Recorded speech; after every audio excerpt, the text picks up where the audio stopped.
ఉండాలి, చాలా ప్రౌడ్గా ఫీల్ కావాలి ఈ మీటింగ్ పెట్టుకున్నందుకని నేను మిమ్మల్ని కోరుతా ఉన్నా. ఎందుకోసం మరి? చాలా గంభీరమైన విషయం ఇది. దయచేసి దీన్ని చాలా సీరియస్గా తీసుకొని ప్రతి ఒక్కరం పనిచేయాలి. మన భారతదేశంలో కానీ ప్రపంచమంతా కూడా రాచరికాలు ఉన్నప్పుడు పేదవాళ్ళ మీద అనేక దాష్టికాలు జరిగినాయి. కానీ ఎప్పుడైతే ప్రజాస్వామ్యం వచ్చిందో మెల్లమెల్లగా పద్ధతులు మారుకుంటూ వచ్చినాయి. మారుతున్నటువంటి ఆ పద్ధతులు మన భారతదేశంలో కూడా మనం చూసినాం. రాజ్యాంగం రాసుకున్నటువంటి రాజ్యాంగాన్ని అమలు చేయడం కోసమే ఇవాళ ఈ మీటింగ్ పెట్టుకున్నాం. మరి మీ అందరూ ఆలోచన చేయాలి. రాజ్యాంగం రాసుకున్నాం, చాలా ఏండ్లయింది. 1950లో కాన్స్టిట్యూషన్ అడాప్ట్ చేసుకున్నాం. మరి ఆ రోజు నుండి ఈ రోజు వరకు రాజ్యాంగం అమలు కాలేదా అని అంటే సంపూర్ణంగా కాలేదనే చెప్పాలి. కొంత బాధతో చెప్తున్నాం, కొంత దుఃఖంతో చెప్తున్నాం, కానీ సంపూర్ణంగా రాజ్యాంగం ఇంకా అమలు కాలేదనే చెప్పాలి. మరి ఆ రాజ్యాంగం సంపూర్ణంగా అమలు చేయడానికే ఈ సామాజిక న్యాయ పోరాటం చేయబోతూ ఉన్నాం. ఈ సామాజిక న్యాయ సంకల్పం తీసుకోబోతూ ఉన్నామని ఇవాళ తెలంగాణ సమాజానికి అందరికీ కూడా వినమ్రంగా మేము తెలియజేస్తూ ఉన్నాం. మరి సామాజిక న్యాయం అనగానే చాలామంది ఉలిక్కి పడతారు. సామాజిక న్యాయం అనగానే మా సీట్ ఏదో పోతుందని చాలామంది భయపడతారు. కానీ అట్లా ఆలోచన చేయకూడదు. ఎందుకు ఈ మాట చెప్తా ఉన్నా అంటే మన భారతదేశంలో ఉండవా, ఆగు, కొద్దిసేపు ఆగు, ఒక నిమిషం ఆగు. ఎవరిని ఇవాళ మన భారతదేశంలో గౌతమ బుద్ధుడు రాజు ఉండే, తర్వాత యువరాజు ఉండే, తర్వాత రాజయ్యేది ఉండే. కానీ ఒక్కసారి బయటకెళ్ళి సామాన్య ప్రజల కష్టాలు చూసినందుకే రాజ్యాన్ని వదిలి, కుటుంబాన్ని వదిలి బయటకొచ్చి ప్రజాస్వామ్యం కావాలి, గణతంత్రం ఉండాలని చెప్పి చిన్న జాతుల వాళ్ళందరినీ ఏకం చేసి ఆనాడు మొట్టమొదటి ప్రజాస్వామిక గణతంత్రాన్ని గౌతమ బుద్ధుడు నిర్మించిండు. మరి అటువంటి నేలలో పుట్టిన వాళ్ళం మనం, అటువంటి నేలకు వారసులం మనం ఎంత పెద్ద హృదయంతో ఆలోచించుకోవాలి. ఒకసారి మనందరం ఆలోచన చేసుకోవాలి. టీఆర్ఎస్ పార్టీ కొత్తగా పెట్టిన రాజకీయ పార్టీ. మనకు కొత్తగా ఒక సాలు తీసేటటువంటి అవకాశం ఆ భగవంతుడు ఇచ్చిండు. తెలంగాణలో ఇన్ని రోజులు ఏదైతే జరగలేదో అది చేసేటటువంటి అవకాశం ఆ భగవంతుడు మనకిచ్చిండు. ఆనాడు గౌతమ బుద్ధుడిని ఆదర్శంగా తీసుకొని ఆ తర్వాత సాహు మహారాజ్ మొట్టమొదటిసారి భారతదేశంలో అణగారిన వర్గాలకు రాచరికపు వ్యవస్థలో కూడా రిజర్వేషన్లు ఇచ్చినటువంటి గొప్ప మనిషి. ఆయన వారసులం మనం. మరి మనం ఎంత గొప్పగా ఆలోచించాలి, మనం ఎంత గొప్పగా మన సమాజాన్ని తీర్చిదిద్దుకోవాలి. ఆ సాహు మహారాజ్ నుంచి మరి పూలే గారు, ఆ తర్వాత అంబేద్కర్ గారు, ఆ తర్వాత ఒకరెనుక ఒకరు ఒక దీపం ఇంకొక దీపాన్ని వెలిగించినట్టు ఆనాడు బుద్ధుడు వెలిగించిన జ్యోతి ఒకరి నుంచి ఒకరికి వెలుగుతూ వచ్చి ఇవాళ సమాజంలో ఈ ప్రజాస్వామ్యాన్ని సాధించుకునేటటువంటి పరిస్థితి మనకు వచ్చింది. మరి ఇటువంటి సందర్భంలో తెలంగాణ రాష్ట్రంలో ఒక రాజకీయ శక్తిగా వచ్చిన మనం ఆలోచన చేసుకోవాలి. భారతదేశ చరిత్ర అది. మరి తెలంగాణ చరిత్ర ఏం జరిగింది తెలంగాణలో? తెలంగాణ వీరులు పౌరుషవంతమైనటువంటి మనుషులం కాబట్టి ఆనాడు జమీందారీ వ్యవస్థ వస్తే, ఆర్థిక అణచివేత వస్తే దున్నేవాడిదే భూమి అనే నినాదంతో భూస్వాములందరినీ కూడా గడీల నుంచి తరిమి కొట్టినాం. జరిగిందేంది? దాని పర్యవసానంగా ఆర్థికంగా ఉన్నటువంటి అసమానతలు తొలగించే ఒక అడుగు పడ్డది. కానీ సామాజికంగా, సాంఘికంగా రావాల్సిన విప్లవాలు, కులాలపై జరగాల్సినటువంటి పోరాటాలు, కుల వివక్ష మీద జరగాల్సిన పోరాటాలు జరగాల్సిన స్థాయిలో జరగలేదు. ఆ విషయం మనందరం ఒప్పుకోవాలి. అందుకే ఇవాళ తెలంగాణలో ఇంకా కూడా కుల వివక్ష కొనసాగుతుంది, ఇంకా కూడా సామాజిక అన్యాయం జరుగుతుంది. సామాజిక అన్యాయం తెలంగాణలో జరుగుతుంది కాబట్టే ఇవాళ సామాజిక న్యాయం తెలంగాణలో రావాలని దానికి సంకల్పం తీసుకోవడానికే ఇవాళ ఇంత పెద్ద సంఖ్యలో మనందరం కూడా ఇక్కడికి రావడం జరిగింది. మరి నేను ఒక అగ్రవర్ణాల్లో పుట్టిన బిడ్డని. ఈ మీటింగ్ కాగానే చాలామంది పల్లికి ఇచ్చుకుంటూ అడుగుతారు, ఈమెకేం సంబంధం సామాజిక న్యాయంతోనని. వారికి చెప్తున్నా, చెవులు తెలుసుకొని వినాలి. నేను ఒక అగ్రవర్ణాల్లో పుట్టిన బిడ్డని. గర్వంగా చెప్తా ఉన్నా, ఎందుకంటే నా పుట్టుక నా చేతిలో లేదు. ఎవరి పుట్టుక మీద వాళ్ళ గర్వం ఉండాల్సిందే. కానీ కానీ కానీ ఎట్లా జీవించాలో, ఎట్లా పనిచేయాలో, ఎవరి కోసం పనిచేయాలో, ఏ విధానంతో పనిచేయాలో అది నా చేతిలో ఉంది. అది నా చేతిలోనే ఉంది. అందుకే ఇవాళ తెలంగాణలో ఉన్న అన్ని అణగారిన వర్గాలతోని, అణచివేయబడ్డ కులాలతోని, ఇప్పటికీ కనీసం ఒక వార్డు మెంబర్ కానటువంటి కులాలతోని, గ్రామ పంచాయతీ ముఖం తెలవని కులాలతోని, అసెంబ్లీ ఎట్లుంటుందో అర్థం కానటువంటి కులాలతోని, వారితోని కలిసి పనిచేసి, వారితోని భుజం భుజం తట్టి ఉద్యమం చేసి వారికి సాధికారత తెచ్చేంత వరకు కూడా నా జీవితం అంకితం చేస్తున్నానని ఈ సందర్భంగా నేను తెలియజేస్తున్నా.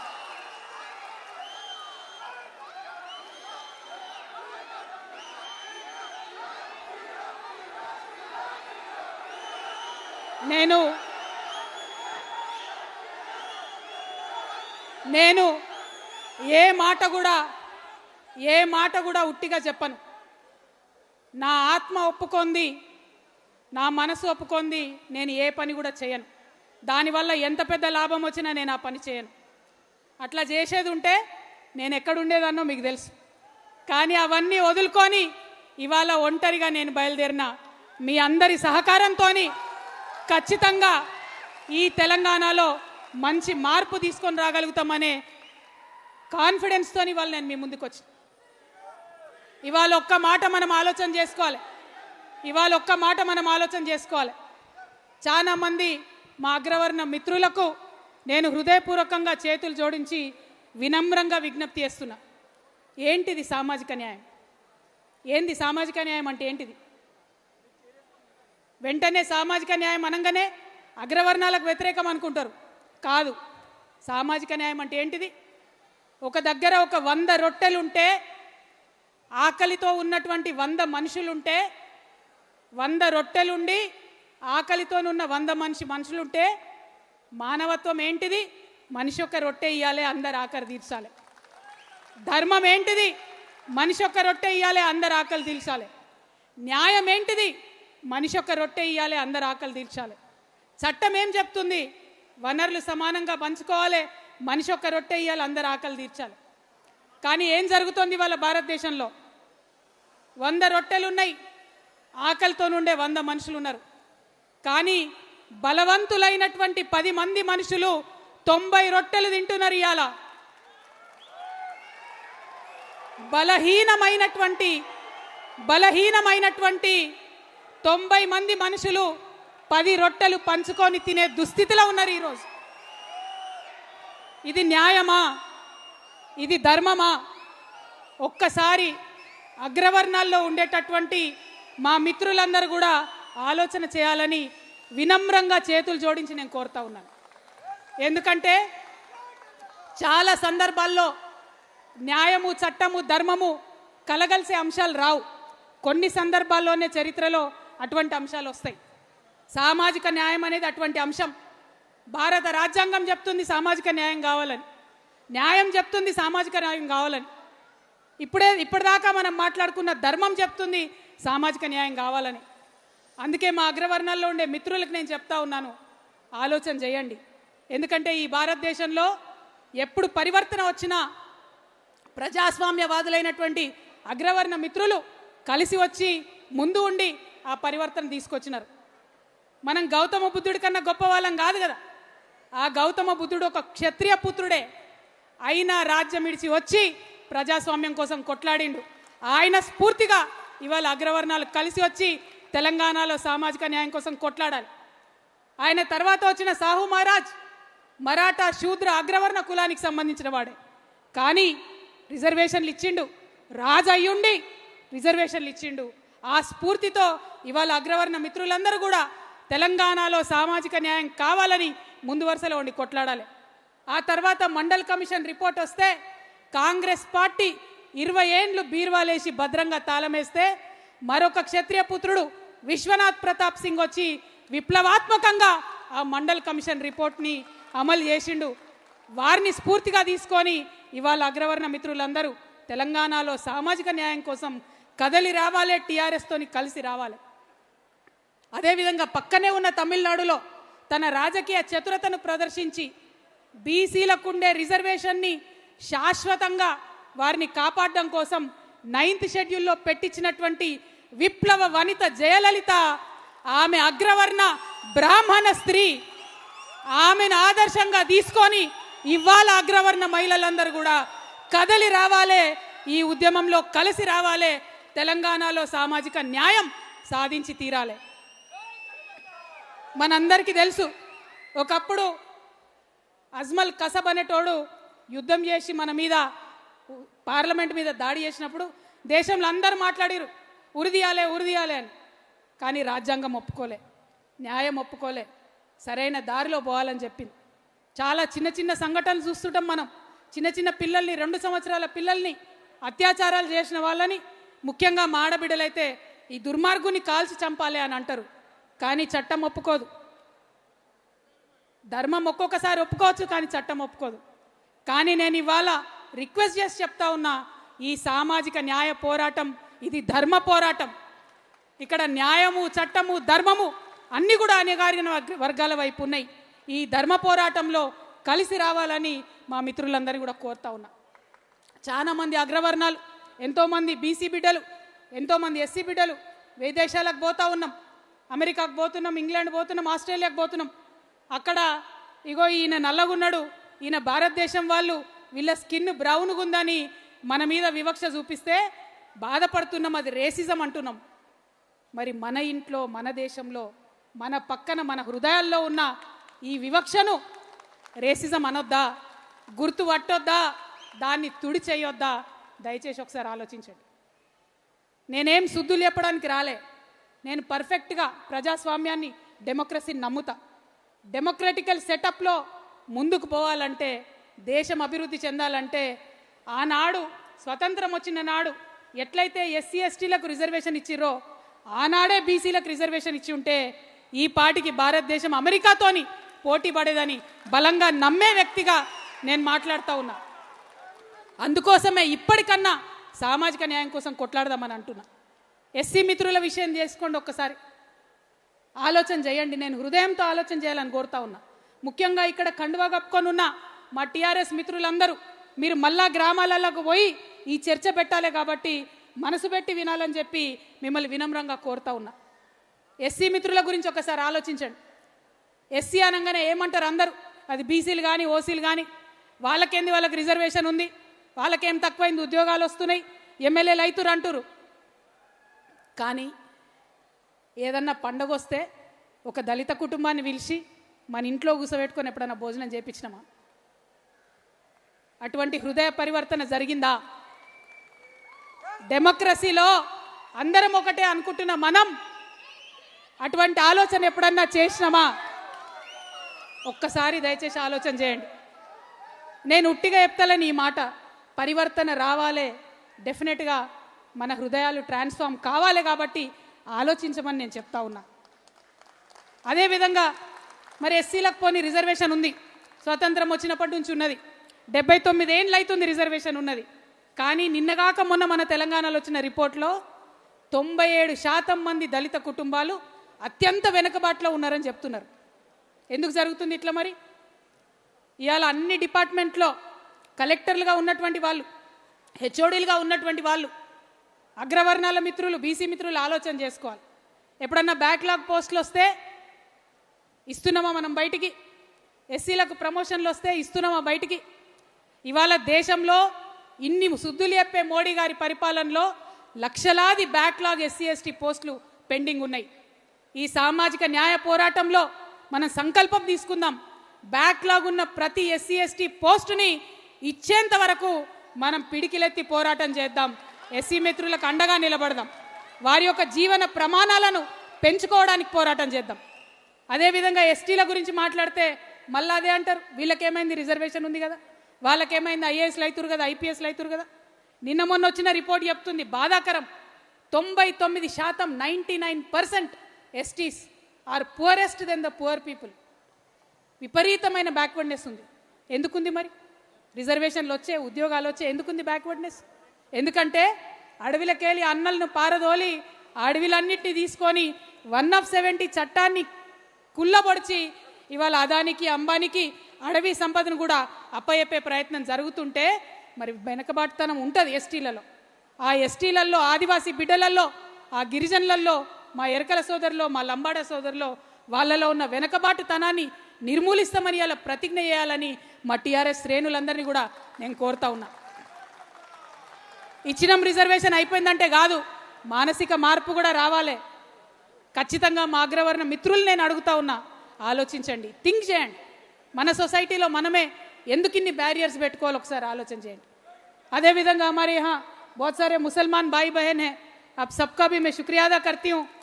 लेकिन जो आप इस जलसे में आए ये कोई आम जलसा नहीं है, ऐसा जलसा है जो हमारे ज़िंदगियों में तब्दीली लाने वाली ये जलसा है. हमारे तेलंगाना में जितनी भी हमारी आबादी है मुसलमानों की, एक बार सोचिए क्या उतनी हमारी नुमाइंदी असेंबली में है? क्या पार्लियामेंट में उतने नुमाइंदे हमारे हैं? क्या हमारे सरपंचस बने? क्या हमारे ZPTC बने? क्या हमारे MPTC बने? क्या क्या चाहिए होता है कोई भी कौम को? सिर्फ 3 चीज़ें चाहिए होती है. तालीम चाहिए, तालीम से शुअर आता है. फाइनेंशियल एम्पावरमेंट चाहिए, फाइनेंशियल एम्पावरमेंट से खुददारी आती है. पॉलिटिकल एम्पावरमेंट चाहिए, पॉलिटिकल एम्पावरमेंट से इंसाफ मिलती है. ये तीनों चीज़ बहुत ज़रूरी है और हमारे तेलंगाना के मुसलमान भाई बहनों उनको आगे बढ़ने के लिए ये तीनों चीज़ों में भी हम TRS पार्टी के तरफ से जी तोड़ कोशिश करेंगे, कोई भी कसर नहीं छोड़ेंगे. हम आज बाज़ाब्ता ये पूछ रहे हैं हुकूमत से, जो मौजूदा भी हुकूमत है, जो पुरानी वाली हुकूमत है, उनसे भी हम पूछ रहे हैं, आपने सियासी वादे किए, क्या पेट भरता है सियासी वादों से? जब तक अमल नहीं होता है तो क्या पेट भरता है? लेकिन मेरी एक ख्वाहिश है कि असेंबली में हमारे मुसलमान खवातीन की आवाज़ गूंजना चाहिए. जब हमारी खवातीन की आवाज़ वहाँ गूंजेगी तब सोशल जस्टिस मिलेगा. हमारे BC मुसलमानों को हक के साथ उनको रिजर्वेशन मिलना चाहिए, तभी तेलंगाना आगे बढ़ेगा. हम आपके साथ हैं. और काफ़ी लोग होंगे बोलेंगे कि कैसे साथ है भाई, इनके पास क्या जादू की छड़ी है, क्या करेंगी कविता, अकेली खवातीन है, क्या करेगी? लेकिन उनको मैं कहना ये चाहती हूँ, जब हमारी काफिला अज़्मो यकीन के साथ निकलेगी, जब हमारी काफिला अज़्मो यकीन के साथ निकलेगी, जरूर रास्ता वहीं से निकलेगा जहां हम चाहेंगे. हिम्मत होनी चाहिए, दम होना चाहिए, वो दोनों भी आपके बहन कविता के पास है. और मुसलमानों को आपके हक दिलाने का हम पूरा कोशिश करेंगे. हम बस आपको दावत देते हैं, TRS के साथ जुड़िए, काम करिए, आगे बढ़िए, తెలంగాణ को आगे बढ़ाएंगे. మన ముస్లిం సోదరులతో పాటు మన క్రిస్టియన్ సోదరులకు కూడా పొలిటికల్ రిప్రజెంటేషన్ కావాల్సిందే, న్యాయం జరగాల్సిందే. వారి కోసం పోరాటం చేస్తాం. మన సిక్కు సోదరులు ఉన్నారు, వారి కోసం కూడా పోరాటం చేస్తాం. మరి అందరికన్నా పెద్ద సంఖ్య, రాష్ట్రంలో సగం సంఖ్య ఉన్న మన BC సోదరులు ఉన్నారు. బాగా భూములు ఉన్నాయి బీసీల దగ్గర, కాపుదాన పోలంతా బీసీలనే ఉన్నారని మాట్లాడతారు. కానీ నిన్నగాక మొన్న వచ్చిన రిపోర్ట్లో 171 మంది బీసీలు ఎస్సీల కన్నా దారుణమైనటువంటి పరిస్థితిలో జీవిస్తున్నారని చెప్పడం జరిగింది. మరి ఆ పేద బీసీల సంగతి ఏంది? డబ్బులున్న వాళ్ళు ఎక్కడన్నా బాగానే ఉంటారు, డబ్బులున్న అగ్రవర్ణాలు బాగానే ఉంటారు, డబ్బులున్న బీసీలు బాగానే ఉంటారు, డబ్బులున్న ఎస్సీలు బాగానే ఉంటారు, డబ్బులున్న ఎస్టీలు బాగానే ఉంటారు. కానీ పేద బీసీల సంగతి ఏంది? వాళ్ళకి న్యాయం జరగొద్దా? వాళ్ళ కోసం పోరాటం చేయొద్దా అని నేను అడుగుతా ఉన్నా. ఇలా కాంగ్రెస్ పార్టీ 42% అని చెప్పింది బీసీలకు. ఏ లెక్కన చెప్పినామంటే జవాబు లేదు. ఎందుకంటే బీసీలు ఉన్నది 46%, బీసీ ముస్లింలు ఉన్నది 10%, మొత్తం కలిపి 56% రిజర్వేషన్ ఇవ్వాలి. కానీ 42% బిల్లు పెట్టిండ్రు, అవి తీసుకుపోయి రాష్ట్రపతి దగ్గర ఇరకబెట్టిండ్రు, అవి బయటికి రావు. కానీ రేవంత్ రెడ్డి, కిషన్ రెడ్డి ఇద్దరు ప్రేమ లెక్కలు రాసుకుంటుంటారు. గల్లీ మే కుస్తీ, ఢిల్లీ మే దోస్తీ. మరి దోస్తీ బీసీ బిల్లు తేవడానికి ఎందుకు వాడుకుంటలేరు రేవంత్ రెడ్డి గారు? అడుగుదామా? సిద్ధంగా ఉన్నారు అందరూ పక్కానా? మరి అది అడగాలంటేనే బీసీలకు రిజర్వేషన్ల కోసం మడమదిప్పని పోరాటం టీఆర్ఎస్ పార్టీ చేయాలి. నేను ఇవాళ ఒక ప్రతిపాదన చెప్తా ఉన్నా. సామాజిక న్యాయం జరగాలంటే ఒక రాష్ట్రంలో ఎక్కువ ఒక రాష్ట్రంలో తక్కువ దేశం మొత్తంలో 50% బీసీలు ఉన్నాం. 42 కాదు 50% రిజర్వేషన్లు అడుగుదాం. ఇక్కడి నుంచి ఢిల్లీ దాకా కొట్లాడదాం. ఇవాళ ప్రారంభమైనటువంటి సామాజిక న్యాయ సంకల్ప సభ ఇవాళనే ఆగదు. రానున్న 5 నెలలు సావిత్రిబాయి పూలే గారి జన్మదినం వరకు ప్రతి ఊరికి పోదాం, ప్రతి మండలానికి పోదాం, ప్రతి జిల్లాకు పోదాం. అక్కడ కూడా సామాజిక న్యాయ సంకల్ప సభలు పెట్టుకుందాం, అందరినీ ఒకటి చేద్దాం. ఆ తర్వాత వేలాది కార్లు తీసుకొని చలో ఢిల్లీ కార్యక్రమం తీసుకుందాం. సంక్రాంతి పండుగ అయినాక బడ్జెట్ సెషన్ ఉంటుంది ఢిల్లీలో. ఇవాళ ఇక్కడి నుంచి హెచ్చరిక చేస్తా ఉన్నాం బీజేపీకి కాంగ్రెస్కి, మీరు వచ్చే బడ్జెట్ సెషన్ లోపల బీసీ బిల్లు మర్యాదగా పాస్ చేసి పంపండి. లేకపోతే తెలంగాణ టీఆర్ఎస్ సైన్యం అంతా ఢిల్లీకి బయలుదేరుతుంది. మా రోజు వీరన్న గారి స్ఫూర్తితోని గుత్పలు అందుకొని ఢిల్లీకి బయలుదేరదాం. సైన్యం అంతా ఆడికి పోదాం, ఢిల్లీకి పోయి యుద్ధం చేద్దాం. నిన్న మొన్న ఉద్యమాలు జరిగినాయి, చిన్న పిల్లలు చేసిరు. మీరందరూ అనుకుంటే ఎంతసేపు ఢిల్లీ జామ్ చేయొచ్చు కదా, చేద్దామా? పక్కానా? సంక్రాంతి అయినాక సిద్ధంగా ఉంటారా? అంత లోపల గ్రామానికి వెళ్ళండి, మన సైనికుల్ని సిద్ధం చేసుకోండి, వేలాదిగా ఢిల్లీకి పోవడానికి రెడీగాండి. మళ్ళా వచ్చే సంవత్సరం మళ్ళా ఆగస్టు 6 రోజు జయశంకర్ సార్ పుట్టినరోజు నాడు మళ్ళీ కలుద్దాం. ఆనాడు మళ్ళీ సమీక్షించుకుందాం. మనము సామాజిక న్యాయ పోరాటం ఏదైతే తీసుకున్నామో ఆ సంకల్పంలో ఎన్ని అడుగులు ముందట పడ్డాయి ఆలోచన చేసుకుందాం. ఇంకా చేయాల్సిందేముంది సమీక్ష చేసుకుందాం. దేశవ్యాప్తంగా సామాజిక న్యాయం కోసం ఉద్యమాలు చేసేటటువంటి అన్ని పార్టీలతోని కలిసి పనిచేద్దాం. అన్ని వ్యక్తుల్ని అందరి శక్తుల్ని కలుపుకుందాం. ఊరూరా ఉద్యమ జెండా ఎగరేద్దాం. సామాజిక న్యాయ తెలంగాణను సాధించి తీరుదాం. సామాజిక న్యాయ తెలంగాణ సాధిస్తేనే తెచ్చుకున్న తెలంగాణకు అర్థం ఉంటుంది. ప్రొఫెసర్ జయశంకర్ గారు నాకు పదే చెప్పేవాళ్ళు, తెలంగాణ రావాలి, తెలంగాణలో సామాజిక న్యాయం జరగాలి. కానీ ఆనాడున్న పరిస్థితుల్లో అనేక మంది ఆంధ్ర నాయకులతో కొట్లాడాల్సిన సందర్భంలో రెండు కలిసి ఒకటేసారి ఉద్యమాలు చేసే పరిస్థితి లేకుండే, జమిలీ ఉద్యమాలు చేసే పరిస్థితి లేకుండే. అందుకే జయశంకర్ సార్ ఒకటే మాట చెప్పారు, కవిత తెలంగాణ రావాలి, వచ్చిన తర్వాత సామాజిక న్యాయం కోసం కొట్లాడాలి. ఎట్లా అయితే తెలంగాణ రాకముందు ఇప్పుడు బతుకమ్మ ఎత్తుకొని తిరుగుతున్నావో, తెలంగాణ వచ్చినాక సామాజిక న్యాయం అనే బోనం అంతే పవిత్రంగా ఎత్తుకొని ఊరూరా తిరగాలని ప్రొఫెసర్ జయశంకర్ గారు అనేక పర్యాయాలు నాకు చెప్పిండ్రు. ఆయన చెప్తే ఆదేశంలాగా ఉండదు, ఆయన చెప్తే అమ్మ గోరుముద్దలు తినిపించినట్టు చెప్తాడు. అట్లా చెప్పిండు కాబట్టే ఆ సార్ అంటే నాకు అంత ప్రేమ. అందుకే నేను ఇవాళ మీ అందరినీ రిక్వెస్ట్ చేస్తూ ఉన్నా, ఆ సార్ విగ్రహాన్ని ట్యాంక్ బండ్ మీద నిలబెట్టుకోవాలి.